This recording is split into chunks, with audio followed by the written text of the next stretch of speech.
What it do, YouTube? It's your boy Stank815, and I'm back with another video. Y'all new to this channel, make sure you hit that like, subscribe, share, comment, get notified when I drop the video. Today is a reaction video to Fred Williamson speaking about Oprah. Let's get into it, man. Man, y'all know I'm not an Oprah fan, so we definitely gonna get into this. How can anybody be a millionaire and act the way that she does and not share it with people in Chicago? That was Fred Williams speaking about Oprah. For several decades, Oprah Winfrey has been one of the most influential and prosperous television personalities throughout the history of television talk hosts. Oprah has paved the way for several women and African Americans because of her dedication and prominent leadership aptitudes. However, there were numerous rumors and damaging accusations about Oprah not standing with Black people when it matters, and Fred Williamson has in the recent past confirmed the same. In a past interview, Williamson sensationally claimed that Oprah doesn't represent Blackness, and it is hard to argue with him if you dissect some instances revolving around the media mogul with a keen eye. She hadn't done anything then when she was coming up doing her thing. So, to me, that's not Blackness, man. Blackness is sharing the responsibility. Williamson argues that despite being a billionaire, Oprah hasn't done anything to improve the lives of Black people, especially in Chicago. The singer believes Blackness is sharing and caring, taking care of the people who are less favored in society, something Oprah hasn't done. This devilishly handsome former football player managed to parlay his sports fame into a career in acting, writing, and directing. Born and raised in Gary, Indiana, Williamson spent the 1960s playing football for the Kansas City Chiefs. He made his acting debut at the age of 31 in the 1969 TV movie Deadlock, and in 1970 became a regular on the series Julia as the law student boyfriend of star Diane Carroll. Williamson had 3 rules for Hollywood executives. He doesn't die, wins every fight, and gets the girl in the end if he wants her. He created and preserved his on-screen persona from the ghettoized roles for Black men that plagued Hollywood pre-1970. The rise of Black films in the 1970s provided opportunities to present Black culture in a new way. Williamson played heroes who worked outside the law to fight for the oppressed. There is a revolutionary spirit to these films. Racism and corruption are the villains in 1974's Three the Hard Way and 1975's Bucktown. Though the films simplify these systemic problems into flesh and blood, bad guys who can be fought and there is something to be said for the boldness of presenting these social issues to a mainstream audience and the impact of creating Black heroes who overcome this symbolic oppression. In 2016, over 40 years after both films were originally released, their representation of systemic racism and oppression is depressingly just as relevant and resonant. But these films are important for the same reason they were then. They propagate a call to action and, as Williamson recognized, because it is refreshing to see the heroes win. Unfortunately, the actor believes Oprah hasn't done her part to represent Black people, given the opportunities she enjoys, both being at the top of her food chain and also being agonizingly rich. If you look at who is leading the march, it's Oprah Winfrey. But Oprah has a plan. Oprah has the power to adhere to the Black public. Well, as it appears, Williamson is not the only influential person who thinks Oprah doesn't represent Black excellence. Outspoken international rapper 50 Cent is known to call out fellow celebrities from time to time. And while many may be quick to call him the king of petty, he is known to drop some factual points now and then. Back in 2019, the Get Rich or Die Trying crooner called out the respected media mogul over her Spill All documentary on Russell Simmons. The rapper asked why Oprah was going after Russell Simmons and Michael Jackson, and not Harvey Weinstein or Jeffrey Epstein. Fifth made it clear he was not in support of the fact that Oprah was about to do an expose on another Black man, considering she took an active role in the controversial documentary series on Michael Jackson called Leaving Neverland. Everybody wanted to meet Michael or be with Michael, and then he likes you. I was 7 years old. The music entertainment entrepreneur shared a photo of Oprah with her one-time good friend Russell Simmons, who has been accused of assault.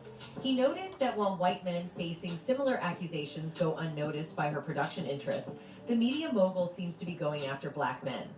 In a now-deleted Instagram post, he wrote, "I don't understand why Oprah is going after Black men. No Harvey Weinstein, no Epstein, just Michael Jackson and Russell Simmons. This S is sad. Gail hit R. Kelly with the Death Blow documentary. Every time I hear Michael Jackson, I don't know whether to dance or think about the little boy's bee. These documentaries are publicly convicting their targets. It makes them guilty till proven innocent.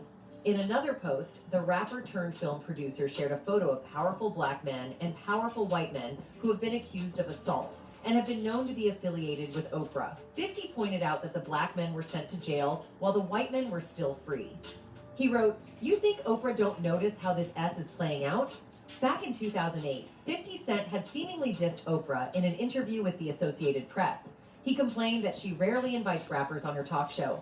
"I think she caters to older white women," he said at the time. Another famous person who has blasted Oprah is actress and comedian MoNique. In a past interview with The Hollywood Reporter, the 55-year-old comedian discussed both the origins and current standings of her public feuds with Lee Daniels, Oprah Winfrey, and Tyler Perry. Everything started in 2004 when she met Daniels. The following year, she appeared in his directorial debut, Shadowboxer. From there, MoNique says she and Daniels never stopped communicating, all the way up to her starring role in the 2009 film Precious. "You're a dummy. Don't nobody want you. Don't nobody need you. School ain't gonna help none. Take your down to the welfare." The film quickly earned critical praise and was part of the awards season discussion, something that Daniels, along with producers Oprah and Perry, wanted to capitalize on. MoNique declined to go on a press tour without being compensated for her time, and thus the rift began. When the Grammy winner refused to get on a flight to attend the Cannes Film Festival in support of the movie, she claims Daniels told her in a phone call, "Mama, I agree with what you're saying. I just don't think it's going to play out good for you." And that was a problem, she explains. The problem of how could this fat black woman say no to the powers that be in Hollywood? As for why she didn't want to fly to France to promote her critically acclaimed film, MoNique said that's the same thing she told Oprah at the time. "I said, Oprah, I'm doing a talk show, I'm doing a comedy tour, I have a husband, and I have babies," MoNique recalls. "I have a little bit of downtime and I'm going to take advantage of it. So I'm not going anywhere because I'm not obligated to go anywhere. I've done my part." So we mutually agreed to disagree. That was it. Per MoNique, "Next thing I know, I am considered difficult and hard to work with," adding that she feels she was blackballed in Hollywood as a result of the situation. Still, MoNique, who shares 17-year-old twin sons with her husband, Sydney Hicks, and is also mom to Shaylin, 32, from a previous relationship, stands behind her actions. "It was my third marriage, my second round of children. So I understood by then that when you sacrifice everything for a place called Hollywood, you wind up being by yourself," she explains. "I know the history before me. I know those stories. And not only did those women die broke, they died brokenhearted. They died lonely because they gave everything to a business. And in the end, it gave them nothing." Mo expected Oprah, being a black woman in the industry, to support her, but she didn't. Instead, she opted to stand with the oppressors. And even though she largely refused to participate in Precious Oscar's campaign, MoNique won the award for Best Supporting Actress. In her acceptance speech, she thanked both Oprah and Perry by name.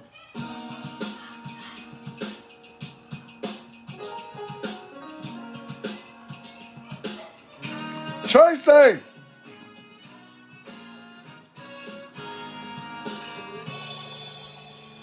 Performance and not the politics. I want to thank Miss Hattie McDaniel. Things with Oprah went downhill from there when, a month after the awards show, the billionaire media mogul hosted MoNique's family, but not the comedian herself, on an episode of The Oprah Winfrey Show. Reportedly, Oprah called MoNique before taping the episode, revealing that her brother, Gerald Imes, had reached out wanting to apologize to her for abusing her when they were children.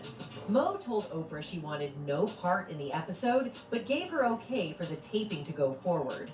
When it aired, though, the episode not only featured MoNique's brother, but also her mother, father, and other brothers, all of whom downplayed the abuse MoNique suffered. She was utterly upset. The comedian was especially hurt by the episode because, she says, Oprah knew she was not on good terms with her mother and would not have signed off on her appearing on the talk show. "We weren't even speaking," she says of her mother. "Then I see the show, and I can tell that my mother is trying to make $1. I know my family." When the actress tried to get in touch with Oprah to discuss the situation, she was unsuccessful. "I reached out to everybody I could to try to get to Oprah. No, nothing. It just went dead," she says. Fast forward to 2014 when, after years of radio silence, MoNique and Oprah wound up at the same event. After trying to pull the TV host for a private conversation, Mo decided to address the elephant in the room in front of all the event's attendees. I said, "Since you didn't want to return my calls for whatever reason, I'm going to say this right here," MoNique recalls, sharing that she then questioned Oprah on her parents' involvement in the episode. According to the movie star, Oprah declined to comment on the story and said they tagged along with her brother to the studio, unbeknownst to her. Mo then claims Oprah told her, "I'm going to look into your mother and father being on the show, because I didn't know anything about that," before adding something like, "If I've done anything to offend you, I apologize." The funny woman is still upset with Oprah for handling the situation the way she did. She says that Black people are not supposed to bring each other down. Instead, they should support each other. And if you think MoNique is the last person to fault Oprah for ruining their career, then think again. Another big-name singer, Toni Braxton, directly blamed the media mogul, insisting that she ruined her successful music career. She's so freaking mean to me. I was in shock. Braxton stepped on the music scene back in the late 80s, hitting fans with her unique vocals and timeless songs. As her music career has brought her much success, the singer has continued to hold on to her shine as she joined together with her sisters and mother on Braxton Family Values, the popular reality TV show on WeTV. Although the Grammy Award winner has been named a legend when it comes to R&B divas, she has been faced with some rough times throughout her career in the industry. One of the most trying moments being when she had to file for bankruptcy. In VH1's Behind the Music, Braxton spoke on the bankruptcy situation and how the public and other celebrities reacted to it. Around the time that she was having financial problems, she made an appearance on the Oprah Winfrey Show. And as with most guests who come on Oprah, she expected to be questioned about her current situation at the time. But Braxton says she didn't expect Oprah to be so mean to her, leaving the singer in disbelief. "She was so fucking mean to me. I was in shock," Braxton remembers. The gorgeous vocalist admitted that she had a lot of respect and love for Oprah prior to the interview and really wasn't expecting Oprah to come down on her the way that she did. "I couldn't believe it because I loved her so much. I admired her and looked up to her, and she pretty much reprimanded me." And that Oprah got on her about her purchasing of designer flatware. She says to me, "I heard you have Gucci flatware. I'm Oprah Winfrey and I don't have Gucci flatware." Braxton said, though, that that was a personal choice that Oprah made because she definitely had the funds to buy the expensive flatware if she really wanted to, just as she did. "You ain't got Gucci flatware because you didn't want to buy it. It's not because you couldn't afford it." What do you mean? The singer said the comments that were made by Oprah truly crushed her feelings and took a major toll on her career as well. "And immediately she made me feel this big. That moment completely changed my career. It made people look down on me." Netizens also seem to agree with Braxton on Oprah's unwitty treatment of Black artists. One such fan tweeted, "Toni Braxton told y'all about Oprah Winfrey in the 90s. With a second fan adding, "Oprah Winfrey, aka Cobra Winfrey, is a sellout against the Black community. What Oprah has really done for us. Nothing but always ready to tarnish Black legends. From MJ, Kobe Bryant to MoNique and Toni Braxton, but she'll do everything to protect her buddy Harvey Weinstein." So clearly, Williamson is not wrong about Oprah. She has definitely rubbed several people the wrong way. And that's it from us today. Until next time. Y'all hit the comment section. Y'all let me know how y'all feel about this situation. Like I told y'all before, I am not down with Oprah. I don't care who don't like it. I did not rock with Oprah.